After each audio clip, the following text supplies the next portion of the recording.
The power went out at exactly 2:47 a.m.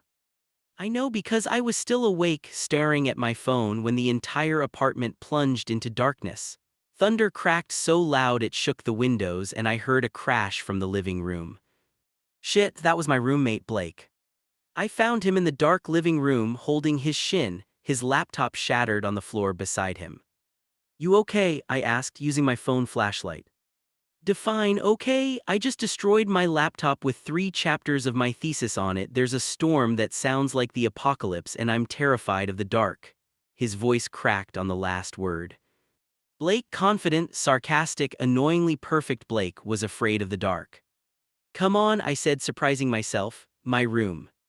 We ended up in my bed because it was the only place with enough blankets and pillows to build a fort against the cold. I set up my phone flashlight between us, creating a small circle of light. "I've lived here for 8 months, Blake said quietly. "You didn't know I'm scared of the dark." "You hide it well."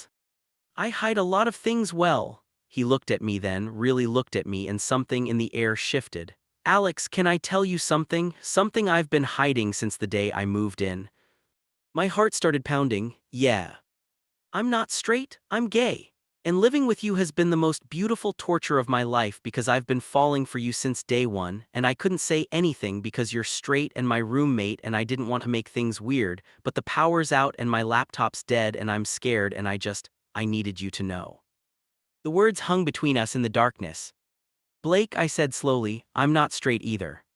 His eyes went wide. "What?"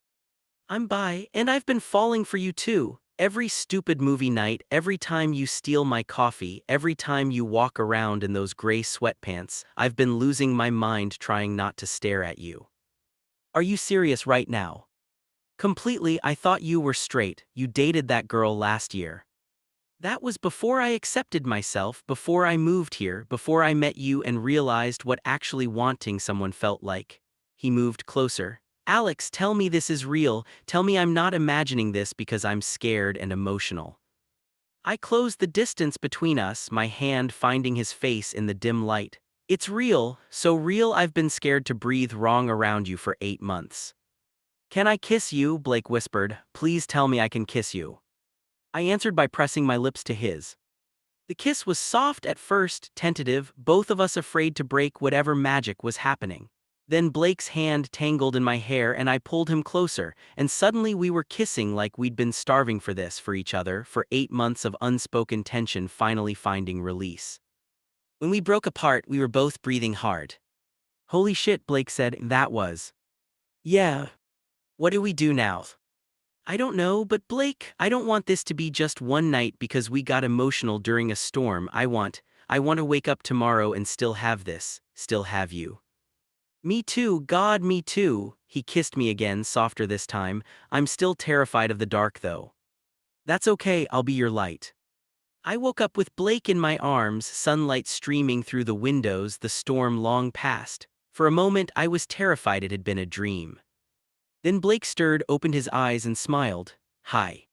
"Hi, so last night happened." "It definitely happened. I have the beard burn to prove it." He touched my face gently. "Alex, I meant what I said about falling for you, about wanting this to be real." "Me too, but we need to talk about what this means. We're roommates, if this doesn't work out." "It'll work out." "You sound very confident."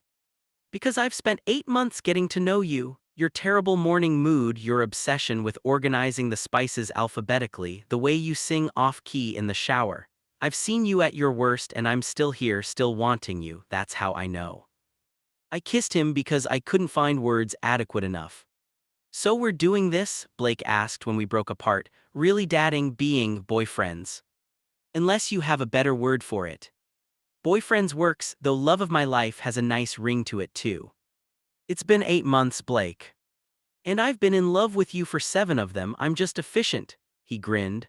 "Plus, last night wasn't our first night together, it was just the first honest one. We've been having movie nights and cooking together and falling asleep on the couch together for months. We've been dating without the kissing. Now we get to add the kissing."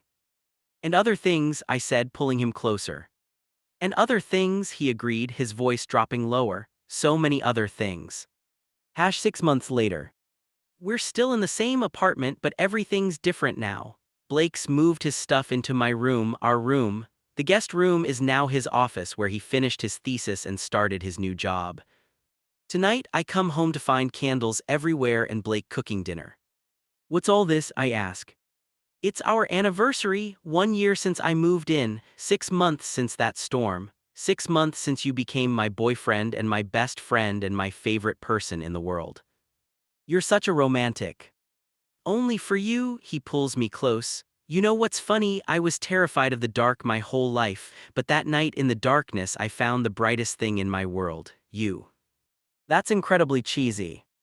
You love it. I love you, I correct, there's a difference. Is there though, because I'm pretty sure they're the same thing at this point. He kisses me and I think about how one storm, one vulnerable moment, one honest confession changed everything. How 8 months of hidden feelings exploded into the most beautiful relationship of my life. Hey Blake. Yes. Thank you for being scared of the dark. Thank you for being my light. We were just roommates trying not to fall for each other. But some feelings, you can't plan them, you can't stop them. You can only surrender to them. And I've never been happier to surrender in my life. The end. For everyone who's ever fallen for their roommate, whose hidden feelings they thought were impossible, who found love in unexpected darkness, sometimes the person you're looking for is sleeping in the next room. Sometimes all it takes is one honest moment to change everything. And sometimes the most beautiful love stories start with unexpected nights that lead to planned forevers. Red.